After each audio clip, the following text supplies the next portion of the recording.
Yooka-Laylee, as it launched back in 2017, was a somewhat divisive game. Developed by ex-Rare veterans of games like Banjo-Kazooie, it promised a lot of Nintendo 64 nostalgia in a brand new package. Depending on who you ask, you may hear that Yooka-Laylee was too slavish to that late 90s 3D platformer inspiration.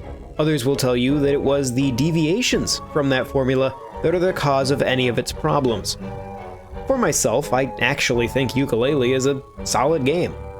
So when Yooka-Replaylee was announced as a sort of reimagined remaster, I was curious exactly what the result would be. At its core, Yooka-Replaylee, just like the original, is a 3D platformer that leans heavily into 90s collectathons. As a chameleon named Yooka, you team up with a bat named Laylee to recover the stolen pages, or pages, of the one book. To do this, you'll explore Ivory Towers, a factory run by Capital B who intends to use the book for nefarious purposes. Within Ivory Towers, you'll gain access to 5 different worlds, each littered with pages to find. Right from the start, I was surprised by just how different Yooka-Replaylee actually is. The entire opening has been redesigned and expanded. A brand new tutorial segment is paired with a new story that lends more significance to Yooka and Laylee's quest to recover the pages that have been stolen by Capital B. In fact, the story in general has been significantly altered with major changes made throughout. Once things get moving, it becomes difficult to catalog all of the changes. Collectibles have been reworked and new functionality has been added for them. Feathers allow you to buy upgrades from Trowser, while coins can be spent buying cosmetics and optional game-altering tonics from Vendy. Your entire moveset is now unlocked from the start of the game, and no longer needs to be acquired from Trowser. Finally, you no longer need to spend pages to expand levels. That last point in particular is worth highlighting, as it constitutes my primary complaint with Yooka-Replaylee. By removing the level expanding system, Yooka-Replaylee has essentially lost its very intentional level design. In the original game, each world would start as a pretty small and easy to cover area. After finding a certain number of pages, you'd be able to expand the level. This would add new areas to the level along with new, more difficult challenges. The designers were able to gate the difficulty curve behind this expansion because they knew the player would be more experienced by the time they reached those later challenges. After expanding the level enough, you'd eventually be able to reach the level's boss. In this way, each stage, despite being an open sandbox, had an evolving sense of progression to it. Now, to be clear, this system was controversial in the original game, but controversial or not, the levels were built around it. In Yooka-Replaylee, you simply wander into absolutely massive levels with no real structure. As a result, you'll encounter random difficulty spikes because the levels weren't originally designed to be explored this way.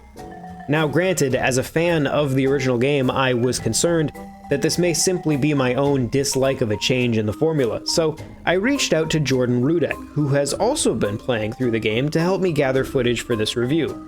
Jordan hasn't played the original game, so I asked him what he thought of the level design.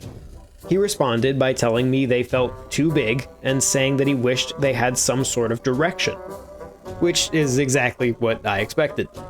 On the other hand, I will give Yooka-Replaylee credit for taking a couple of small steps to somewhat alleviate this issue. You now have access to a proper map, along with fast travel points throughout each level. The map also includes a checklist of pages you haven't found yet. This by no means solves the progression issue, but it does make the massive stages somewhat more manageable. As for the Switch 2 specifics, Yooka-Replaylee does an adequate job of conveying the new visuals, but does leave some things to be desired. The game runs at 30 frames per second, while other versions of Yooka-Replaylee run at 60. It should be noted that the developers have commented saying that they're investigating adding a 60 frames per second mode on Switch 2 post-launch. Evidently, they only got access to Switch 2 dev kits very late. That comment is somewhat telling in other areas as well. Both myself and Jordan encountered disturbingly regular crashes both during loading screens and when resuming the game from the home menu. During the final boss fight, which I'm blurring part of here to avoid any potential spoilers, I actually noticed that a background texture's alpha layer had been applied incorrectly and was inverted.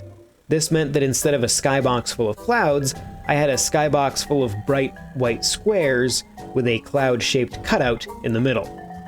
Upon beating the boss, the game crashed on the loading screen into the ending. When I relaunched the game, it simply flagged that I had beat the boss and loaded me back into the game world. I had to beat the boss again in order to actually see the ending of the game. A lot of the changes in Yooka-Replaylee are at best merely different, and at worst actively detrimental. But I do want to highlight some legitimately good changes, because there are quite a few.